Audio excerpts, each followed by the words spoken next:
Bank of Canada has just increased the overnight interest rate by another 0.5%, which is the seventh increase we've seen this year, and resulting in the highest rate we've seen in nearly 15 years. So everyone's asking themselves, how is this going to affect buyers' buying power? How is that going to affect homeowners' property value? And how is the market going to react going into 2023?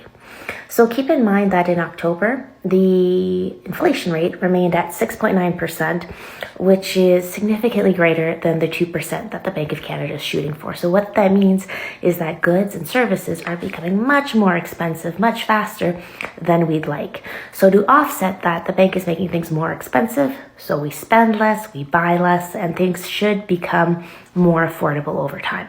So if buyers can afford to buy less and have less buying power, what is that going to mean for property values, particularly the homes in Calgary? Well, keep in mind that interest rates are not only increasing in Calgary, they're also increasing in other cities like Toronto and Vancouver, where homes are already incredibly unaffordable to those buying there. So despite the fact that interest rates are going up, what I foresee in Calgary going into 2023 is an increase in migration and an increase of buyers from out of province. And even though things in Calgary are getting more expensive than they had been previously in Calgary, they're still significantly less expensive than they are elsewhere, particularly in Vancouver and Toronto. And I'm seeing that myself with my clientele, with over half of my clients calling in from out of province.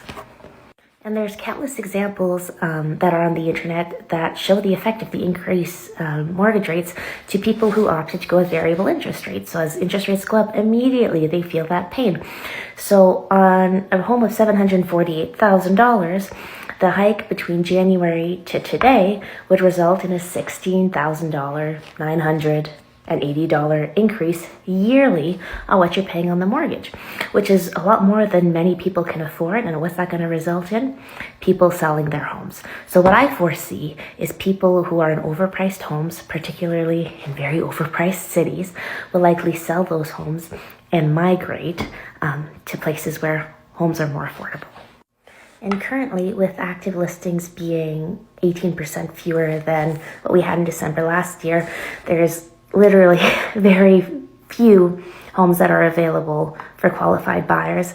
And as more buyers rush to Calgary in the new year, that continued pressure will maintain Calgary's prices at a much more stable level than we'll see elsewhere across the country.